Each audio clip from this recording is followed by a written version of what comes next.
Hey guys, Jim here again to bring you guys another fight prediction video. And this time I'm going to cover the UFC 158 welterweight super fight that features Georges St-Pierre, the UFC welterweight champion, taking on the former Strikeforce and WEC welterweight champion, Stockton bad boy, Nick Diaz. I will give you guys a full backstory on the hurdles that prevented this fight from happening, what led to this fight finally emanating now, along with a fight breakdown of the two fighters, how I see the fight going, and who I have coming out of Montreal, the welterweight champion. Now, without further ado, let's get to it now.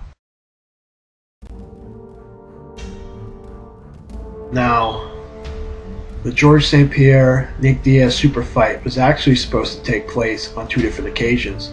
The first being at UFC 137, when Nick Diaz decided not to attend the press conference though. He was taken off the main event slot and replaced with Carlos Condit. And then Dana put him back on the card against BJ Penn in the co-main event. However, Georges St-Pierre had to pull out of his scheduled bout with Carlos Condit due to a knee injury, and then rescheduled to face Condit at UFC 143 in 2012. But when Nick Diaz dismantled the legend BJ Penn and temporarily retired him, he called out Georges St-Pierre, taunting him and all that stuff that he does as a Diaz brother. And George told Dana he wants to mess up Diaz, he's disrespectful, and he wants to hurt him. Dana responded to the champion, pulled Condit from the main event slot, inserted Diaz in there, and we were going to have our super fight again, and it was scheduled for UFC 143, except this time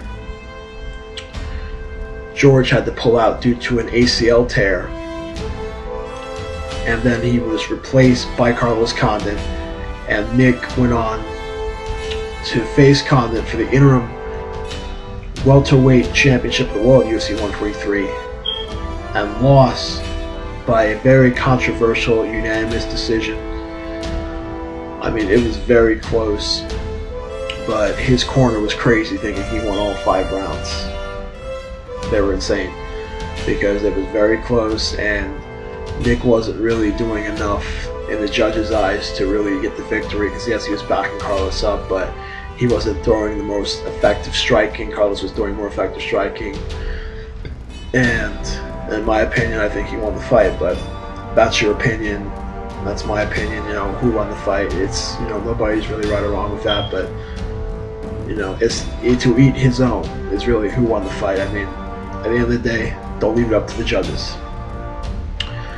Now, Nick threw a hissy fit, basically said he was retired from MMA, but later his coaches and of course Dana talked him out of it, and then he was later inked to face Condit in a rematch at UFC on Fox 3, but he tested positive for marijuana metabolites, thus being yanked from that card, and Condit went to go rest and train for Georges St-Pierre to return.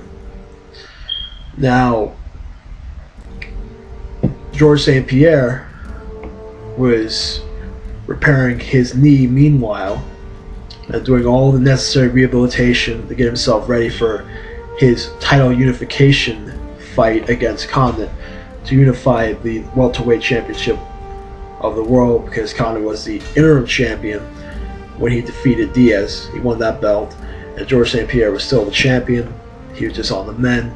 He did all the right things, got himself ready. Although in his training camp, his trainer did say he was like an old man in the early goings of camp, but he did get himself back into gear and ready in top shape to face Condit when their fight was ready to take place in November at UFC 154 in Montreal. And in that fight, he was dominating Condit in the first 2 rounds, just taking him down, cutting him up. Conor was striking from the bottom and being very active. He was defending the submission attempts. But it was the 3rd round where Condit threw the crescent kick, high kick that George didn't see coming, and almost won the fight. I mean, only if he could have just passed his guard instead of going into full guard, going to George's full guard and start raining punches. If he would have passed the guard and start, raining punches as soon as he got a more dominant position by sitting on St-Pierre and then to start raining punches, he would have probably won the fight by TKO. But George was able to recover after getting a taste of his own medicine with that head kick, because he's hit a lot of people with head kicks, but he finally got hit with one. He got a taste of his own medicine, and he recovered subsequently and dominated the rest of the fight, taking Carlos down, bloodying him. It was an awesome fight. Carlos had a great performance, but at the end of the day, you don't stay on the bottom with Georges St-Pierre for very long. You ain't gonna want to fight. I mean, it is what it is. I mean, at the end of the fight, George basically said Carlos was the toughest guy he's ever fought, gave him tons of respect. And after that was said and done, we actually thought we were going to get the Anderson Silva Georges St-Pierre fight finally going to happen, because I mean, Dana White was, promoting that, saying that if George was successful against Condit, that he would get Anderson Silva next. But George, every fight press conference, said that he wasn't ready for Anderson Silva. He had to think about things. He just had a tough fight. Nevertheless, he would decline the fight. And with Anderson Silva out, we thought that Johnny Hendricks would be next for GSP, but GSP, as champion, opted to face Nick Diaz. He told Dana that he and Nick Diaz have unfinished business, and that he would like his next opponent to be Nick Diaz, thus giving the fans the fight they want to see, and getting, the man that he wants to tear to pieces in there, and so he can make a lot of money. I mean, that left Johnny in the cold, and it is what it is. The UFC didn't really make the fight. Georges St-Pierre did, according to Dana. So, and Johnny just has to live with that, because you have to realize here, I mean, this is a business. They have to make money, and they want to make the pay-per-view buy rate records, because right about now the pay-per-view buy records are not really that great, especially after like last year with all the injuries and all that. They want to start strong, man. So they have to recapture their pay-per-view revenues that they had in like 2010 and like probably like late 2011, but really they want to get that momentum back, and Diaz St-Pierre is the way to do it. Super fight, everyone wants to see it. I mean, some people are complaining about it, saying that Diaz didn't earn a title shot. Of course he didn't earn the title shot, because yes, he lost and all that, but it is what it is. I mean, and of course he's coming off of the suspension, and he won't be able to fight until early 2013. I mean, he did try to fight it and all, but it is what it is. He's coming off a loss in the suspension. But at the same time, who would you rather see fight Georges St-Pierre? Nick Diaz, Anderson Silva, or Johnny Hendricks? And the fans, for the most part, have voted Nick Diaz is the guy they want to face Georges St-Pierre. Plus, you have to strike with the fire, and the iron is still hot, because Nick Diaz can basically walk away from the sport at any time. He's already shown that Condit fight that if he doesn't get his way, he'll leave. So you have to strike while the iron is hot. And he's still there. And Johnny Hendricks, for the most part, he has no personality. He doesn't really have the credibility that Nick Diaz has. Of course, he's beaten John Finch by knockout. He barely beat Josh Koscheck, and he just knocked out Mark Cannon. But he doesn't have the resume that Nick Diaz has. Nick Diaz has beaten world champions and Frank Shamrock. He beat Gomi, yes, but all that was overturned. But it is what it is. We also can still consider that a victory. He beat him by a gogoplata. and he's also defeated, Mario Sarontakis, the Dream Champion, KJ Noon, the UFC lightweight champion, in a fight in which he avenged his loss to Nunes when he was in UFC, because the fight was stopped early because of cuts and whatever, controversy, but he beat him.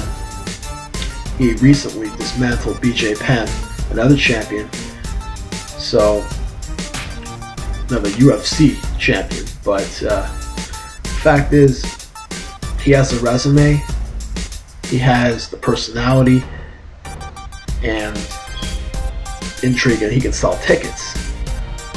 Johnny by himself, without like GSP, he can't sell the tickets that, and draw the kind of interest that Nick Diaz can. Nick comes off like an arrogant little dick, but he's actually kind of a good guy, but he's just weird. Strange a little bit, but it is what it is. The only thing I hope for this fight is that he actually shows up to the press conferences. That's the main thing. Show up to the press conferences and do his thing the right way. Like he did, during the UFC, 143 thing, he actually showed up to the press conferences and basically did what was right for business. He has to do it this time, just to basically get the fight going, because if he doesn't show up at the press conferences, he'll get pulled again. And we'll be back in the same old mess. So, that's just the main thing. Nick is getting the fight because he's marketable, and GSP wanted the fight, and if he didn't like the fight, people, he shouldn't have asked for it. Now, the main question in this fight, can Nick Diaz finish Georges St-Pierre? And can he stop the double leg takedowns? Because one thing I can guarantee you, he is not going to beat Georges St-Pierre by decision. That's just not going to happen. It just isn't going to happen. Especially in Montreal, but not over that. Georges St-Pierre's skill set prevents Nick Diaz beating him by unanimous decision, which I'll get to later in the full fight breakdown. But nevertheless, it's basically Georges St-Pierre's versatility and athleticism versus Diaz's cardio and pitter-patter boxing and jiu-jitsu skills. So it's interesting in that respect. So, but the main thing that's going to be interesting is who the winner is going to face next. Will they face Johnny Hendricks? Will they face Jake Ellenberger? Or someone else? Because if Johnny wins, he fights who I think he fights GSP next or Diaz next. If Jake wins, I think they might give like the winner of John Finch, Damian Maia, the next crack at it, because I don't think Jake is ready, especially if it's GSP. He ain't ready for him. GSP will have his way with him. But if it's Johnny, I think they'll give him a direct title shot. But then again, I forgot to mention if Jake won, I think the Diaz fight would be fun. But I think either way, I think they would want Jake to get one more fight in before they put that fight together, just to make it more marketable.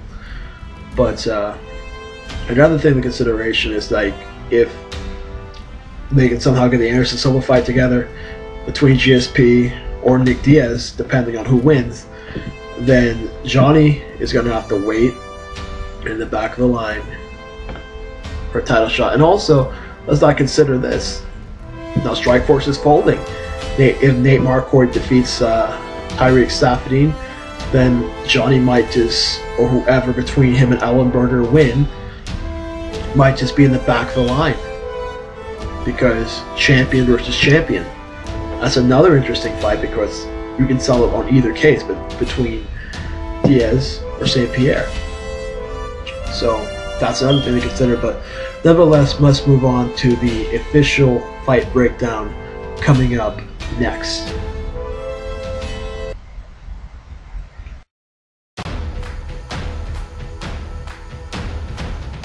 Now, it's very apparent that Georges St-Pierre is the most diverse, athletic, and versatile fighter that Nick Diaz has ever fought in his entire career.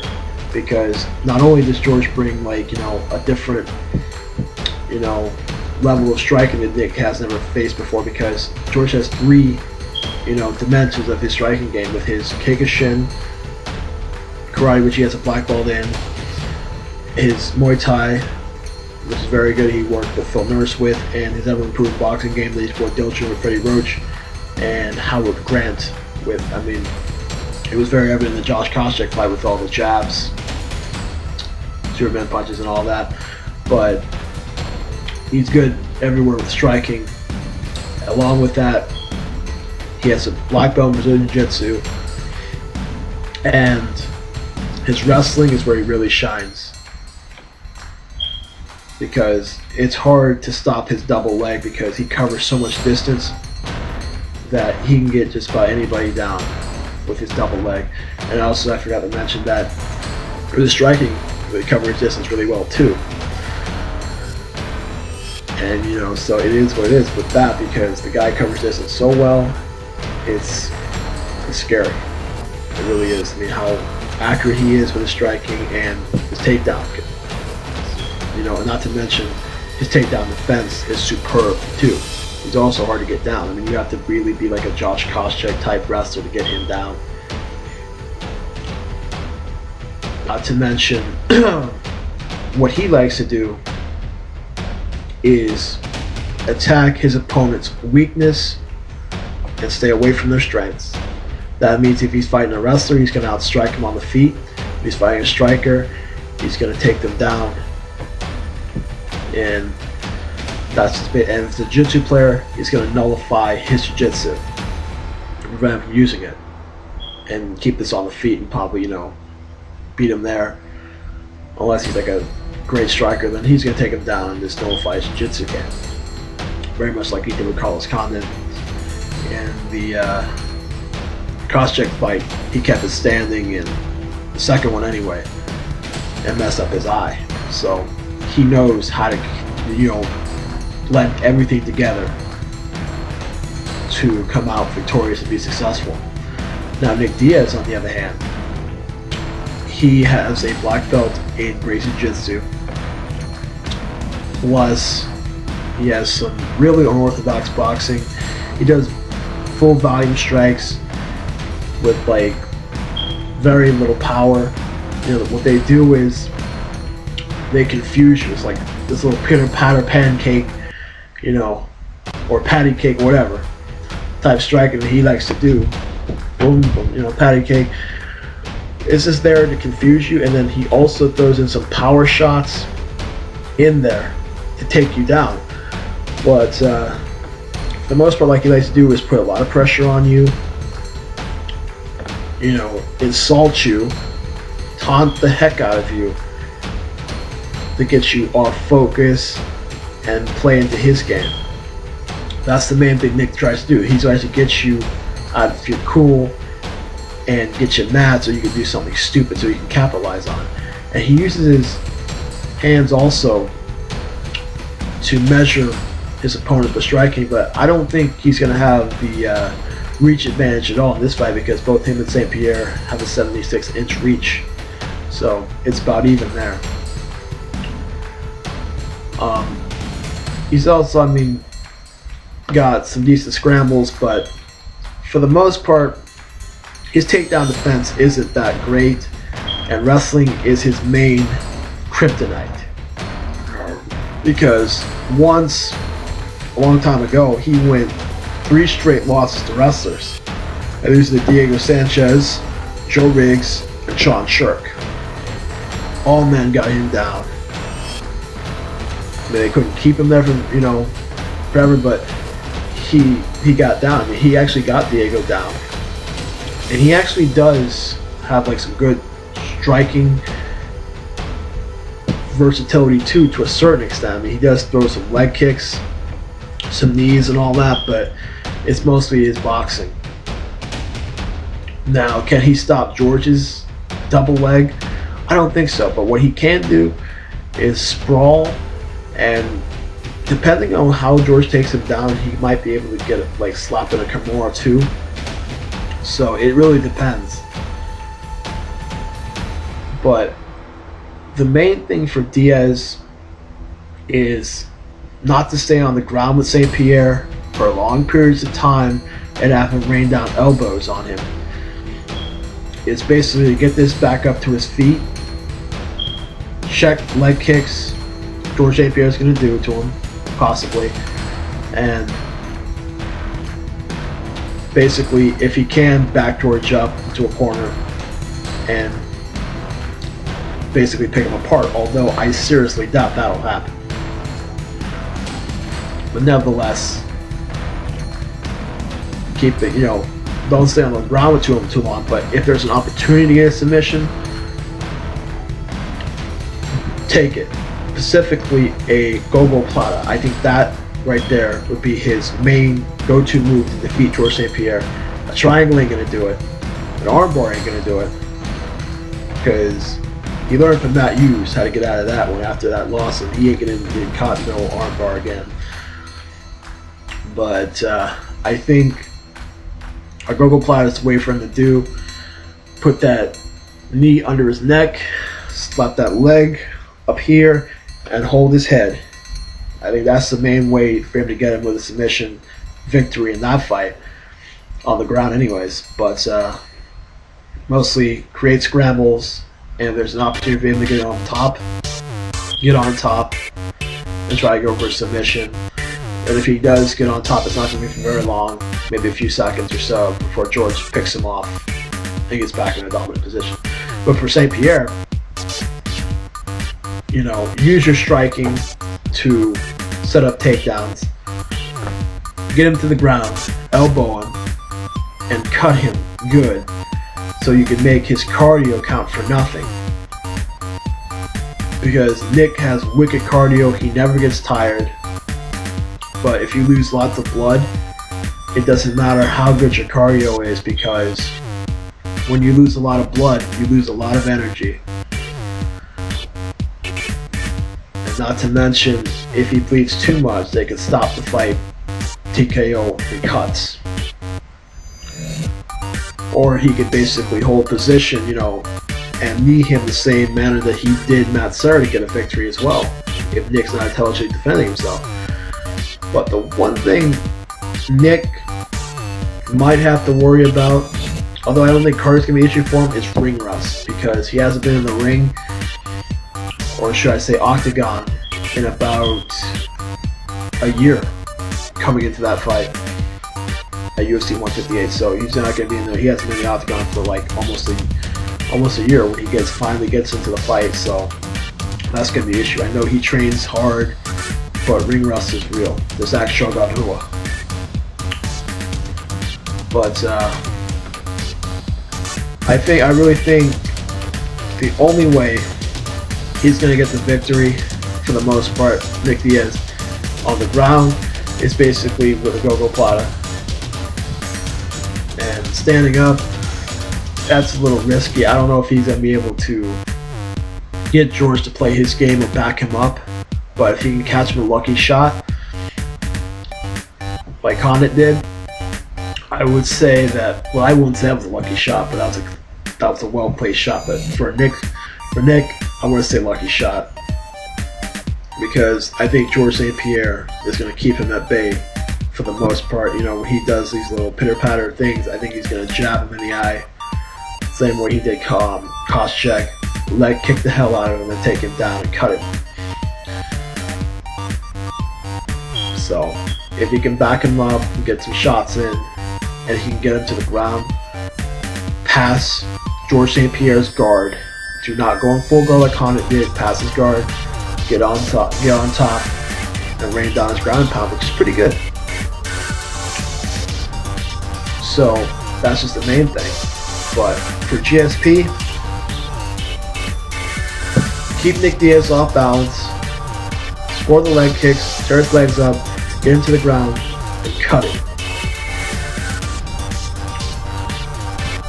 My official prediction for this fight is that Georges St-Pierre takes Nick Diaz down every round, defends the submissions, and cuts him up real bad and either gets a unanimous decision victory or TKO and cuts. But that's basically how he's going to win. And then he's going to go on to face the winner of Hendricks or Ellenberger, depending on who wins, or maybe Nate Marquardt, you know, if they want to do a champion versus champion fight, which I think is going to be more lucrative than either Ellenberger or Hendricks. But if they can somehow get Anderson Silva in the fight with Georges St-Pierre, which is wishful thinking, then everybody has got to step back in the back of the line, because that's the big money fight right there. And that's another fight the fans want to see. And you guys are going to probably complain about that too, but it is what it is. It's the business. You have to understand, the UFC is in the business of making money, not losing money. And you have to strike while the iron is hot. Look what happened to Mayweather-Pacquiao. That's not happening because they waited too long. Pacquiao lost 2 fights. He got knocked out in his last one, and now that fight will never happen. So you have to strike while the iron is hot. But nevertheless, anything can happen. Maybe Nick Diaz does defeat GSP. I doubt it, but seriously. And he may fight Anderson Silva or any of those guys, but for the most part, my man that I'm going for in this is GSP. He's got too much for Nick Diaz to worry about, and he's got too much technique to nullify his strengths and everything, so I don't really see Nick Diaz winning this fight whatsoever. I just hope he doesn't, you know, throw a hissy fit, you know, when he loses. I hope he basically does what he normally does. Win or lose, be a sportsman. You know, hug his opponent, raise his hand up. You know, and just, you know, be a good guy. That's all, you know. But nevertheless, this ends my fight prediction for the UFC 158's welterweight super fight between Georges St-Pierre and Nick Diaz. Hope you guys enjoyed the video. And until then, enjoy the fights. I'm Jim signing off. See you guys later.